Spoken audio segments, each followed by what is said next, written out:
Dios te bendiga. Qué gozo, qué placer podernos conectar otra vez por medio de esta manera digital. Por supuesto que nos extrañamos y el día se acerca en que vamos a estar juntos otra vez, pero mientras esto sucede y esperamos en la voluntad del Señor para nuestro futuro gran encuentro, te invito a que estemos juntos en la palabra de Dios. La palabra de Dios es poder y vida. Y cuando el Señor toma su palabra y lo trae a nuestra vida y a nuestro corazón, entonces somos enriquecidos. Yo te invito, hemos estado en el libro de los Hechos, y yo te invito a que leamos juntos el libro de los Hechos, el capítulo 4 y los primeros 13 versículos o versos del capítulo 4. Vamos a leerlo en el nombre del Padre, del Hijo y del Espíritu Santo. Dice así la palabra de nuestro Dios.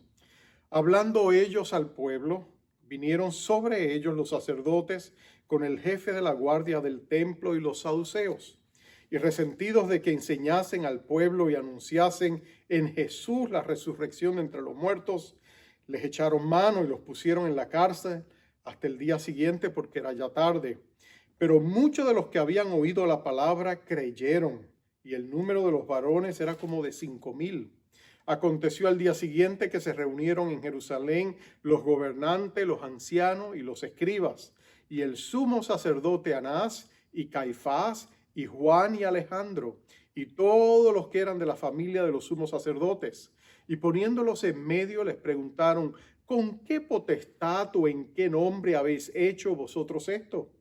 Entonces Pedro, lleno del Espíritu Santo, les dijo: gobernantes del pueblo y ancianos de Israel, puesto que hoy se nos interroga acerca del beneficio hecho a un hombre enfermo, de qué manera éste haya sido sanado, sea notorio a todos vosotros y a todo el pueblo de Israel que en el nombre de Jesucristo de Nazaret, a quien vosotros crucificasteis y a quien Dios resucitó de los muertos, por él este hombre está en vuestra presencia sano.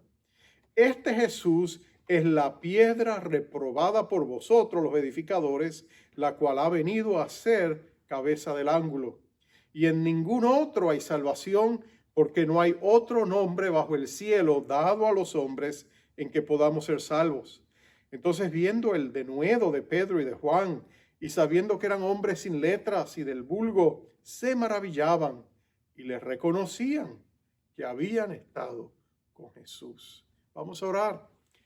Padre amado, que en esta pandemia que nos ha tocado vivir, que de nosotros también se pueda decir un día que aun cuando nos ocultaste en el seno de nuestros hogares, aprovechamos el tiempo para estar con Jesús, y que transformados en su presencia salgamos de allí ungidos con tu poder para brillar en medio de un mundo en tinieblas que desesperadamente necesita de tu amor y de tu compasión, pero también de tu poder. Te pedimos esto en el nombre que es sobre todo nombre, el nombre glorioso, maravilloso, precioso de nuestro Rey Jesús. Amén y amén. John Maxwell es un escritor cristiano, fue pastor por muchos años en una iglesia en California, luego se retiró, pero era conocido porque él daba talleres sobre liderazgo y sus libros son muy leídos, aún por personas que no son cristianas, por los principios cristianos que son aplicables a sus diferentes ramas de trabajo y del saber. En una ocasión John estaba volando en un avión pequeño, Cessna, y estaba sentado al lado del piloto y estaban conversando, aunque tenían el sistema auricular y su micrófono vocal, estaban compartiendo en medio de su vuelo. Y John estaba lleno de preguntas y le preguntó al piloto ciertas preguntas, y el piloto hizo referencia, él dijo: bueno, cuando la actitud del avión está, y él le dijo: ¿la actitud del avión? ¿A qué se refiere eso? Y le dice: oh, déjame explicarte. Y el piloto le dijo: mira, es que nosotros los pilotos llamamos a la nariz del avión en relación al horizonte la actitud del avión. Si la nariz o la actitud del avión está sobre la línea del horizonte, estamos ascendiendo. Si está por debajo del horizonte, la nariz nos dice que estamos en descenso. Y entonces John Maxwell capitalizó y dijo: oh, qué interesante. Entonces la actitud del avión determina su altitud. Y el piloto le dijo: eso es correcto. Por supuesto, lo aprovechó para incluirlo en uno de sus libros. La actitud determina la altitud en que nos encontramos. Y eso es bien importante porque en el tiempo de pandemia que nos ha tocado vivir, nuestra actitud ha hecho una gran diferencia. De hecho, alguien ha dicho que no, o sea, no es lo que las crisis traen, sino cómo nosotros respondemos en medio de las crisis lo que hace toda la diferencia. Viktor Frankl fue un escritor y un consejero, un doctor que estuvo apresado en un campo de concentración. En ese libro él contaba las experiencias de los compañeros que compartían juntos, judíos y otros que estaban en ese campo de concentración alemán durante la Segunda Guerra Mundial. Y él decía que ellos habían descubierto que cuando ellos habían hecho una comunidad unida entre ellos mismos y compartían todo, aún la poca comida que recibían, se la pasaban, el que estaba enfermo o en más necesidad recibía la mayor atención. Ellos decían, cuando estábamos juntos, manteníamos una actitud de que íbamos a salir triunfantes a través de eso. Pero cuando veíamos que una persona de pronto se hacía egoísta, no quería compartir lo suyo, se ensimismaba en sí mismo, se apartaba del grupo, ellos sabían que era el comienzo del fin para esa persona y que en poco tiempo estaría lleno de temores, de ansiedad, de soledad, y usualmente era el fin, porque la actitud determinaba el resultado. La pregunta entonces es, ¿qué clase de actitud debemos nosotros cultivar y tener en este tiempo? Bueno, algunos podrían decir, bueno, deberíamos tener una actitud positiva. Pero sabes, aún la actitud positiva no puede sostenerse en medio de tiempos tan difíciles. Necesitamos una mentalidad superior a una mera actitud positiva. Necesitamos una actitud de reino. Y de eso es que te quiero hablar en esta mañana. ¿Cómo cultivar una actitud del reino de Dios? Y quisiera explicar a qué nos referimos. Tú sabes que la Biblia dice que los pensamientos de Dios no son nuestros pensamientos, ni los caminos de Dios son nuestros caminos. Dios tiene una manera de pensar que es diferente a la que nosotros usualmente en nuestra humanidad tenemos. Dios desea que nosotros aprendamos a enfrentar al mundo con su actitud. Y eso precisamente es lo que vemos en la vida de Pedro y de Juan, estos dos amados discípulos. Déjame darte un poquito del trasfondo de lo que está pasando aquí para que entendamos por qué ellos están y actúan y piensan de la manera en que lo hacen. Como tú sabes, desde el capítulo 2 del libro de los Hechos y el capítulo 4 han transcurrido 5 años. En esos 5 años, después del día de Pentecostés, la iglesia ha crecido secretamente. En hogares, en familias, el Espíritu de Dios ha estado añadiendo a la iglesia a los que habían de ser salvos. Y en estos hogares ellos han sido discipulados con la doctrina o la enseñanza apostólica. Ellos han estado compartiendo todo lo que tenían en el partimiento del pan, la cena del Señor, pero también han sido casas de oración donde ellos han visto milagros. Dios ha hecho milagros, sanidades por medio de los apóstoles. Y la iglesia ha crecido secretamente, pero exponencialmente. Pero los líderes religiosos no se han dado mucha cuenta porque no saben lo que están pasando en los hogares. Pero este milagro en la Puerta Hermosa fue un evento público en el templo que capturó la atención de los líderes religiosos. Sucedió frente a la Puerta Hermosa, que estaba ubicada, nos dice el historiador Flavio Josefo, entre la corte de los gentiles, donde estaba el mercado y que había siempre grandes multitudes de personas, y la corte de las mujeres. Así que en medio de todas esas dos grandes centros de atención estaba esa puerta y ese cojo siempre estaba allá. Cojo de nacimiento, él con más de 40 años de edad. Todo el mundo sabía la historia de este hombre, lo habían visto allí por años y ahora ven que Dios ha hecho un milagro y le ha dado la sanidad que él tanto necesitaba. Y cuando los líderes religiosos se dan cuenta, ellos se dan cuenta que tienen un problema en sus manos, porque cuando Pedro y Juan hablaron a toda la multitud, ellos hablaron de Jesucristo y de la resurrección de él. Los líderes religiosos habían descontado hacía 5 años atrás que con la muerte de Jesús el movimiento cristiano, la secta cristiana había concluido. Ellos pensaron que la habían estampado y echado fuera del dominio público, pero ahora descubren que no es así. Así que ellos arrestan a estos discípulos y si tú notas, Lucas hace distinción de que dentro del grupo religioso, el grupo más influyente en esta decisión es el grupo de los saduceos. Tú sabes que en el Sanedrín habían ancianos, habían sacerdotes, pero había básicamente dos grandes grupos. Estaban los fariseos, amantes de la ley, legalistas hasta el final, preservadores de todo lo que era la tradición judía, y estaban los saduceos, que eran muy diferentes. Los saduceos era la clase aristócrata de Israel. Ellos tenían control económico del templo, todos los sacrificios. Ellos eran grandes diplomáticos, así que ellos habían pactado con los romanos y habían llegado a ciertos acuerdos con los romanos y habían asegurado que la familia de Anás estuviese como su sacerdote, como tenía que ser cambiado cada año, y él tenía 5 hijos, y a Caifás, su yerno, él se había asegurado que tenía un monopolio de todo el control financiero. Así que era una familia que se había enriquecido, y muchas veces se había enriquecido abusando el privilegio y explotando el mercado a expensa de los que no podían y tenían el dinero para proveer lo que necesitaban. Así que, como puedes ver, era una familia influyente, controlaban el ejército, la Guardia Nacional Judía, ellos eran influyentes. Y en medio de todo eso, ellos no eran muy religiosos, en el sentido de que ellos eran un poco agnósticos. Por ejemplo, ellos no creían en el aspecto sobrenatural.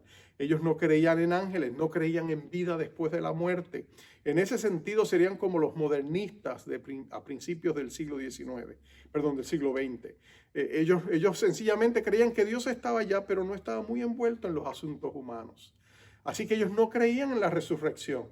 Y el hecho de que ellos estuvieran predicando no solamente a Jesús como resucitado, sino la resurrección como un principio a que toda persona podía aspirar, porque si Cristo había resucitado, nosotros también resucitaríamos con Él.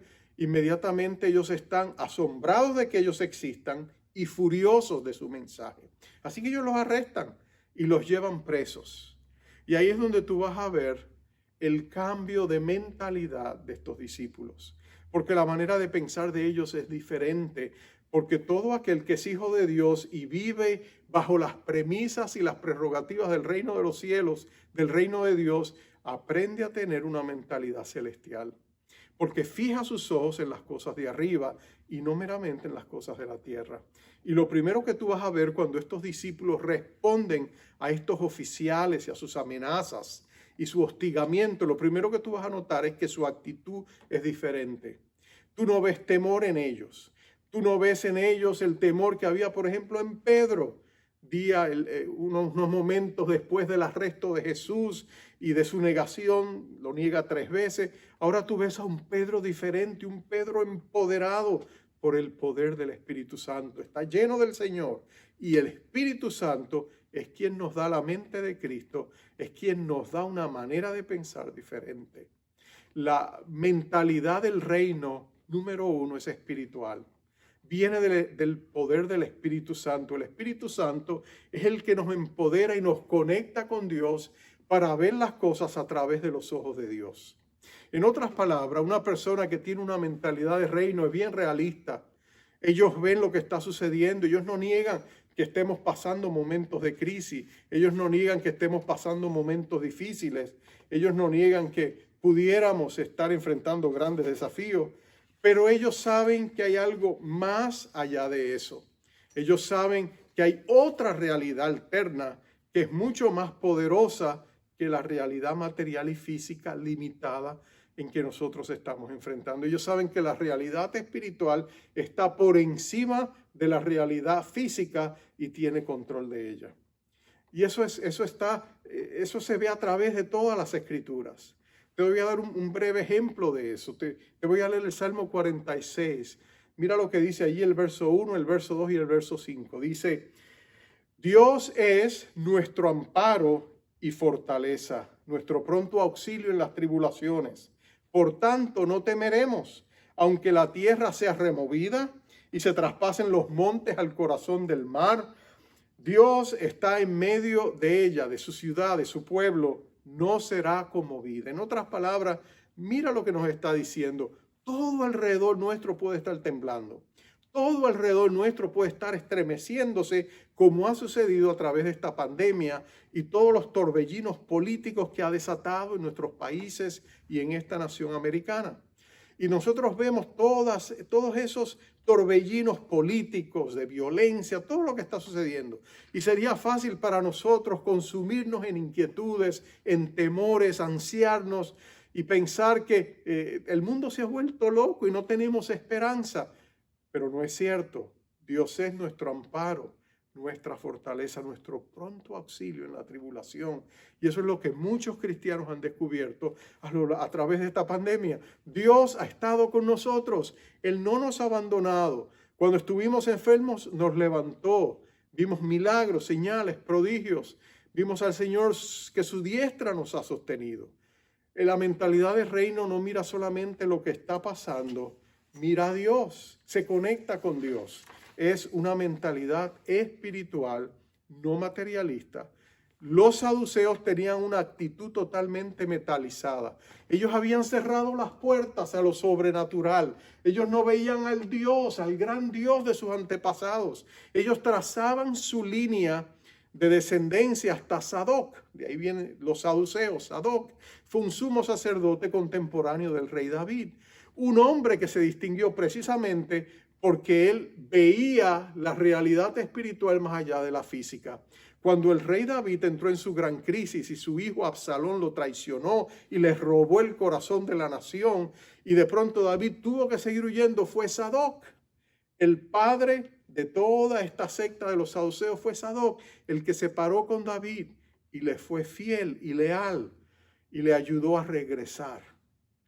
Pero estos saduceos habían perdido el norte. Ellos se habían olvidado de que la realidad espiritual, nuestros valores ante el Señor, era más importante que la ganancia meramente metálica y material. La segunda característica de una mentalidad de reino que nosotros debemos tener es una mentalidad cristocéntrica. Porque como es una mentalidad que es dada por el Espíritu Santo y el Espíritu Santo fue enviado para glorificar a Jesús, nuestras vidas están centradas alrededor de la vida de Jesús. Mira a los discípulos, cuando ellos se pararon frente a esta multitud que estaba atónita, asombrada, espantada del milagro de este hombre, ellos predicaron a Jesús. Y clamaron a Jesús y le dijeron, lo que ustedes han visto que ha sido hecho, ha sido por el poder del nombre de nuestro Señor Jesucristo. Y ahora que están frente al consejo judío, cuando al otro día son llevados y presentados ante el Sanedrín o consejo judío, ellos también declaran, mira a Pedro como él declara. Pedro dice, este Jesús, el verso 11, este Jesús es la piedra reprobada por vosotros los edificadores, la cual ha venido a ser la cabeza del ángulo, y en ningún otro hay salvación, porque no hay otro nombre bajo el cielo dado a los hombres en que podamos ser salvos. Mira la manera con qué franqueza el Espíritu Santo le da, porque ellos son cristocéntricos. Cuando tú y yo estamos con una mentalidad de reino, cuando Dios nos llena de su Espíritu Santo, nuestra pasión es Jesús. Lo vemos en el apóstol Pablo. La vida de Pablo se resume en una frase: para mí el vivir es Cristo y hasta el morir es ganancia. Entonces, una vida cristocéntrica es una de las marcas de la vida de aquellos que están con una visión y una mentalidad de reino, del reino de Dios. Y lo tercero, y quisiera ir concluyendo con esto, es que la mentalidad que Dios nos da se ampara, crece, se afianza, se fortalece a través de la oración. Es cierto que ellos fueron llenados del Espíritu Santo en el día de Pentecostés, pero eso no fue solamente una ocasión única y que no volvía a ser repetida, no. Tú vas a ver en el libro de los Hechos otras ocasiones en que esa vida espiritual vuelve y el Espíritu vuelve a venir sobre ellos con poder de lo alto. Lo vamos a ver en este mismo capítulo más adelante. Pero lo cierto es que ellos se mantenían constantemente llenos del Señor. ¿Y cómo lo hacían? Bueno, porque los apóstoles les habían dado prioridad a la palabra y a la oración. Ellos sabían que donde quiera que ellos estaban, Jesús estaba con ellos. Si ellos, de hecho, los encontramos camino hacia el templo a la hora de la oración, que eran las 3 de la tarde, cuando este milagro ocurrió. Ellos iban a la hora de la oración Ellos sabían que su poder se alimentaba, crecía, se formaba a través de la oración. Solamente en la presencia de Cristo nosotros somos transformados. Somos transformados cuando cultivamos una vida de oración, cuando aprendemos a buscar su rostro, cuando a veces nos sentamos solamente ante sus pies y en silencio nos quedamos allí como buenos amigos, compartiendo en el silencio y dejando que el Espíritu Santo ponga en nuestro corazón el sentir, el querer, para entonces salir de ahí al hacer de Dios. Cultivar esa presencia con Dios es lo más importante. Estos tiempos así de pandemia ha sido un tiempo donde Dios nos ha encerrado en las casas y se han levantado altares de oración alrededor de toda nuestra ciudad. En cada hogar, a veces con desesperación, se han levantado oraciones que han subido como un incienso agradable a la presencia de Dios. Oraciones de arrepentimiento, oraciones de intensa búsqueda, un clamor santo que Dios lo ha escuchado como si fuera música agradable a sus oídos. Tus oraciones han sido escuchadas por el Todopoderoso Dios y Él las ha escuchado y las ha contestado porque Él te ama, Él te conoce por nombre, porque Él está sumamente interesado con lo que pasa con nosotros, porque Él es un buen padre. Y un padre se interesa por sus hijos porque Él es el buen pastor que cuida de sus ovejas. Y aunque algunas las haya llevado a su presencia para librarles de mayor aflicción, sabemos que en todos sus tratos, en los tratos de Dios, siempre vemos los lazos de la misericordia y de la verdad. Dios siempre obra a favor de nosotros. Pero mira lo que ha pasado. Los discípulos han hablado de Jesús y lo han hecho con denuedo. No hay vergüenza en ellos en cuanto a Jesús. Oh, que de ti se pueda decir lo mismo. Qué triste es cuando hemos visto en los medios noticiosos pastores muy amados, muy reconocidos, que de pronto se le pregunta directamente si Jesús es el único camino. Y ellos han vacilado en sus respuestas, han tratado de no ofender a otras personas de otras religiones, pensando que si no las ofenden, quizás la puerta quede abierta para entonces hablar con ellos. El problema ha sido que al ellos no declarar abiertamente su posición acerca de la verdad, de que Jesús es el único camino, han buscado no ofender a la gente, pero han ofendido a Dios. Dios desea que tú y yo tengamos una santa franqueza, un denuedo santo, donde tú y yo podamos decir: Jesús es mi vida, Jesús es el camino, es la verdad, es la vida. Nadie viene al Padre sino a través de Él.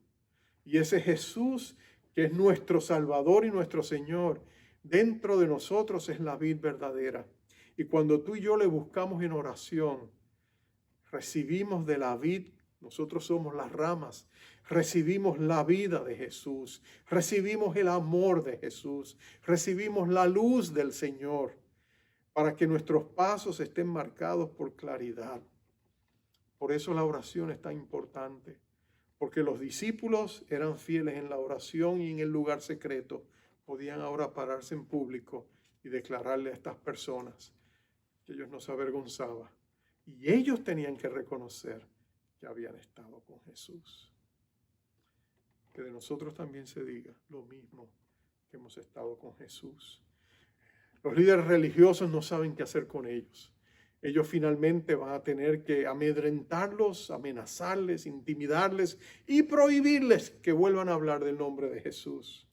Oh, pero los discípulos, sin temor alguno, los miran a los rostros y les dicen: no es justo delante de Dios que nosotros no hablemos de Jesús. Tenemos que obedecer a Dios antes que a los hombres. Así que ellos salen de allí resueltos y van a volver al grupo en el aposento alto, el resto del liderazgo, y Dios va a hacer una cosa aún más gloriosa de lo que había hecho antes. Pero yo te pregunto en estos días, ¿ves tú la importancia para ti, para mí, de tener una nueva mentalidad, de empezar a cultivar una mentalidad espiritual, cristocéntrica, amparada en la oración, en la búsqueda del rostro de Dios, para que podamos salir con todo valor y con toda franqueza y con denuedo declarar que lo que hemos visto en la oscuridad de nuestra soledad en esta pandemia, lo podemos declarar en la luz Dios ha sido fiel, Dios ha sido bueno, Dios nos ha mostrado su poder. Y nosotros estaremos conectados a Él por el resto de nuestras vidas. Amén. Vamos a orar. Si tú eres un amigo que escuchas por primera vez y todavía no has tomado la decisión de venir a Cristo y decirle, Señor, yo quiero que tú seas mi Salvador, el Señor de mi vida. Quiero entregarte mi vida a ti. Quiero que me salves. Quiero que me des la vida eterna que tú prometes a tus seguidores. Quiero que escribas mi nombre en el libro de la vida. Quiero que me des una oportunidad. Quiero que cambies mi vida. Yo no puedo hacerlo, pero tú por tu poder puedes cambiarme y darme una nueva manera de pensar, una nueva manera de ver las cosas, darme una mentalidad celestial, que aunque vea los problemas y enfrente los desafíos, que yo sepa que contigo, Señor, podemos enfrentarla.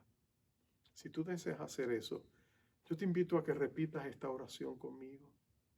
Yo solo te presto las palabras, pero tú le pones al repetirlas tu corazón. Y aunque sientas que te faltan las palabras, mejor es que a tus palabras, que a tu corazón le falten las palabras, pero que a tus palabras no le falte corazón. Repite conmigo. Padre nuestro que estás en los cielos, vengo a ti tal y cual soy. Reconozco que soy pecador. Te pido perdón por mis pecados, pero te pido que tengas misericordia. Creo que Jesucristo murió en la cruz del Calvario por mis pecados. Lo recibo como mi Salvador. Ven a mi vida, cambia mi vida y dame vida eterna. Camina conmigo de ahora en adelante y hazme la persona que tú quieres que yo sea. Recibo a Cristo hoy. Si tú hiciste esa oración, Dios la ha escuchado y Él ha escrito tu nombre en el libro de la vida. Y yo quiero orar que Dios te bendiga. Señor, tú has escuchado la oración de nuestros amigos. Y yo te pido en el nombre del Señor Jesucristo, tú que eres fiel, que tú hagas lo que has prometido hacer, que los salves, que escribas su nombre en el libro de la vida. No tengo duda de que ya lo hiciste. Pero yo te pido que le traigas fortaleza, consuelo, que le ilumine su pensamiento para leer tu palabra, porque leyendo tu palabra, atesorando tus pensamientos, llegamos a tener tu mente, nuestra mente renovada por medio de tu palabra y por medio de tu espíritu.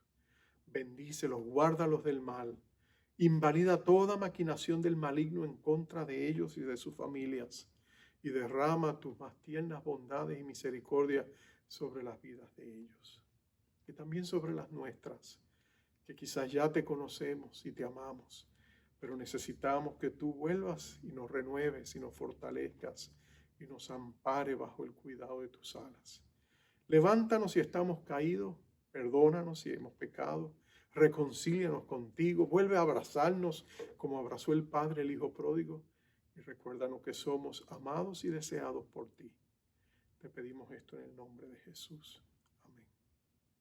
Que la gracia y la misericordia del Señor sea contigo. Jehová te bendiga y te guarde. Jehová haga resplandecer su rostro sobre ti y tenga de ti misericordia. Jehová alce sobre ti su rostro y ponga en ti paz. Un abrazo y bendiciones. Contigo quiero caminar y de tu mano siempre andar, no separarme ni un instante de tu lado. En cada paso que yo doy, quiero seguir tu